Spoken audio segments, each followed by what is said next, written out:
MBC 강원 영동 시사 프로그램 라디오 동서남북입니다. 네, 다음은 강원 지역의 이슈를 얘기해보는 동서남북 세상보기 시간입니다. 가톨릭 관동대학교 관광연구소 책임연구원으로 계신 지역시사 칼럼니스트 이재복 평론가와 연결해보겠습니다. 안녕하십니까? 네, 안녕하세요. 네, 이제 가을이잖아요. 여름도 다 갔는데 오늘 주제가 강원도 괴담이라면서요. 네, 강원도 괴담. 네, 네, 그렇습니다. 예. 뜻밖의 주제인데요. 어떤 내용이죠? 네, 안타깝고 답답한 마음에 주제를 그렇게 정해봤습니다. 네. 괴담이라는 뜻은 국립국어원 표준국어 대사전에 괴상한 이야기다 이렇게 나와 있습니다. 괴담 속에는 흉흉하다, 즉 분위기가 술렁술렁하고 어수선하다 이런 속뜻도 숨어 있는 것 같은데요. 괴상하고 흉흉한 국가와 강원도의 정책 미스로 도민들과 해당 주민들의 마음이 뒤숭숭하기만 합니다. 그 수면 위에 떠오른 영동 지역과 강원도의 정책 미스 괴담 스토리는 바로 오색 케이블카와 송전탑이라는 환경 정책과 그리고 올림픽 시설 사후 관리 문제, 금강산 관광으로 대표되는 통일 정책 이렇게 크게 나눠볼 수 있겠는데요. 특히 총선을 불과 6, 7개월여 앞둔 시점에서 떠오른 이 같은 논란들은 강원도민들의 표심을 가를 주요 변수가 되지 않을까 이런 생각을 해봅니다. 네, 우리 주민들의 마음을 뒤숭숭하게 만드는 괴담이다 이런 말씀이신데 방금 쭉 읊어주신 사안들만 해도 논란들이 참 많이 있어요. 왜 이런 논란들이 일어나는 걸까요? 네, 여러 가지 이유가 있겠습니다만은 우선 강원도가 정치적으로 만만하기 때문입니다. 19대 대통령 선거 기준 도내 선거 인수는 154만여 명, 전체 인구의 3%로 국회의원이 최소 9명이 되어야 한다. 이런 분석들이 많습니다. 하지만 현실은 그렇지 못합니다. 현재 논의 중인 선거법 개정이 통과될 경우 자칫 양양, 속초, 고성 선거구가 또 날아갈 수도 있습니다. 즉 정치력이 타 시도에 비해 현저히 약한 반면 넓은 면적에 둘러싼 족쇄는 많고 단단하다. 이런 것들이 가장 주된 이유가 아닐까 이렇게 생각을 해보고요. 또 하나는 대한민국의 자유수호를 위해 제3권의 침해까지도 참아낸 강원도의 평화 수호 가치를 제대로 인정받고 있지 못하기 때문입니다. 북한의 침략에 맞서 국토 수호와 자유평화의 최일선이라는 지정학적 의미와 함께 금강산 관광, 2018 동계올림픽 등 남북 화해의 물꼬를 가장 먼저 튼 통일의 선봉임에도 이에 대한 정치, 경제적 평가는 거의 없는 것이 현실입니다. 광주 민주화 운동에 대한 혜택, 제주 4.3 사건 진상규명 및 희생자 명예회복에 관한 특별법 제정 등과 비교해보면 제가 말씀드리는 것이 어떤 것인지 분명해지실 겁니다.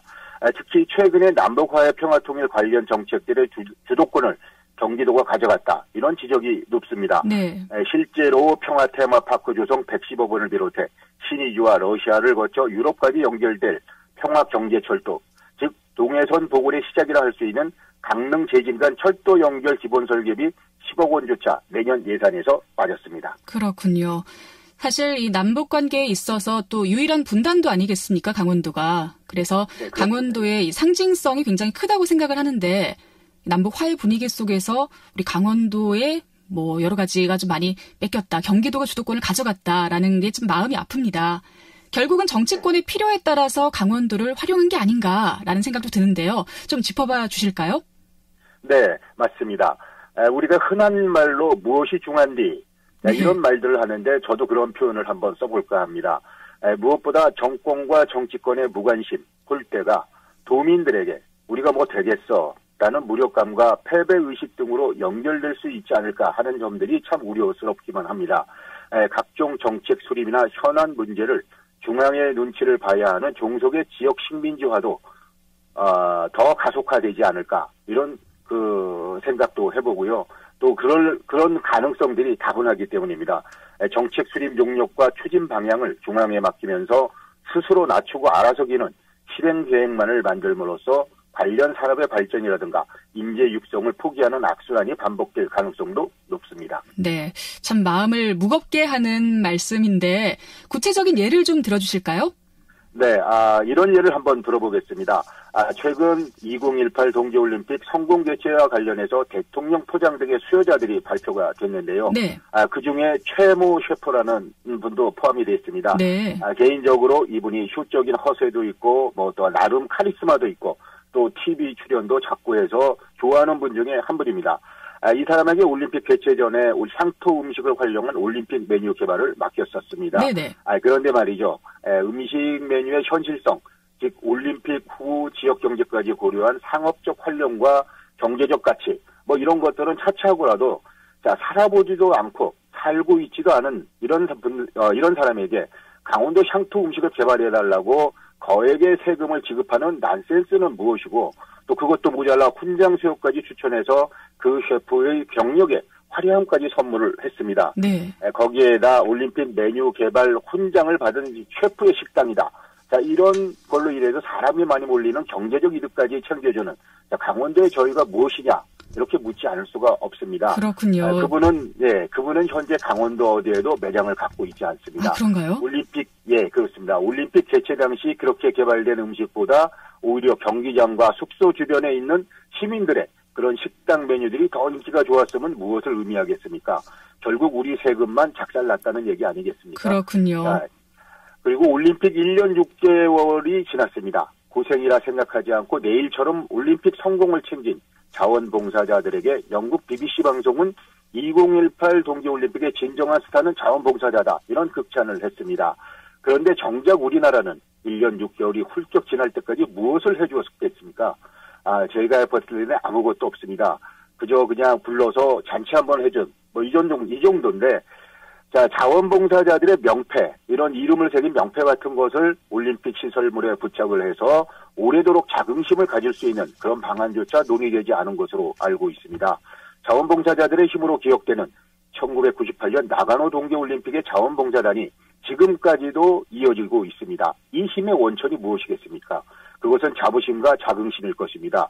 최모 셰프의 훈장 수요가 부럽다, 질시다, 이렇게 해서 배가 아프다, 이런 것이 아니라 두고두고 욕을 듣는 논란이 되어야 된다, 이런 생각을 한번 제 개인적으로 해봅니다. 네.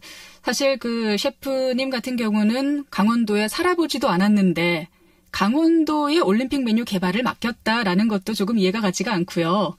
또 자원봉사자 같은 경우는 저도 주변에 그때 봉사를 했던 친구들이 여럿 있거든요. 아직까지도 그 자부심으로 굉장히 행복한 기억으로 남아있는데, 우리 국민들이 제일 잘 알지 않습니까? 자원봉사자들의 힘이 얼마나 대단했다는 걸. 그런 건 굳이 심사가 없어도 전 국민이 공감을 할 텐데, 글쎄요, 공식적으로 이렇게 이름이 새겨져서 올림픽 시설물에 부착되는 그 정도 좀 혜택도 없다는 게 아직 좀 의아한 마음이 남아 있습니다. 네, 그렇습니다. 네, 각 사안별로 또 자세한 이야기들 아무래도 다음 시간에 한 번 더 들어봐야 할 것 같은데요. 오늘 내용을 좀 간단하게 정리해 주실까요? 네, 여름을 정리하고 본격적인 가을이 시작되는 10월을 하루 앞두고 있는 9월 마지막 날 월요일입니다. 이런 날에 다소 무거운 주제로 찾아뵈서 송구스럽기만 한데요. 제가 오늘 말씀드리고자 한 내용은 어떤 것이 좋다 나쁘다, 또 환경이냐 개발이냐, 이런 찬반의 이분법적 논리가 아닙니다. 제가 드리고자 하는 말씀은 강원도의 제대로 된 가치를 당당하게 인정받아야 하고 또 요구해야 하고 그에 상응하는 보상도 제대로 받아야 한다는 뜻입니다. 예를 들면 수도권 주민들이 먹는 물을 보호하기 위해서 한강수계기금이라는 것을 운영을 하고 있습니다. 한강수계기금의 강원도 분량이 많다 적다 이런 것을 떠나서 수도권 주민들의 먹는 물을 강원도가 이렇게 힘을 써서 보호를 한다고 고생한다고 한강수계기금이라는 것을 운영을 하고 있는데요. 설악산과 동해바다가 국민들의 마음의 고향, 정서의 힐링센터임에도 산양으로 대표되는 설악산, 그리고 맑은 동해바다를 위한 생태환경보호기금조차 없습니다. 즉 방법론을 논하기 전에 산양 및 설악산 생태보호육성기금을 만들고 국민운동으로 전개하자, 이런 내용은 찬성, 반대 그 어느 진영에도 찾아보기가 힘듭니다. 즉 왜 보호하고 또는 왜 반대하는지 그 왜에 해당하는 지속 가능한 실천 방법부터 제시해야 하는 것이 아닌가, 이런 것이 순서가 아닐까, 이렇게 생각을 해봅니다. 그렇군요. 우리 강원도의 아름다운 자연 환경을 보호해야 하기 때문에 많은 규제들은 있지만 그를 진짜 보호하기 위한 어떤 운동들 좀 부족한 것 같긴 합니다. 네, 자, 그렇습니다. 우리 수요일에 다시 이야기를 들어보나요? 네, 그렇게 하겠습니다. 네, 알겠습니다. 자, 시사칼럼니스트 이재복 평론가와 함께 세상 보기 이야기 나눠봤습니다. 고맙습니다. 네, 감사합니다.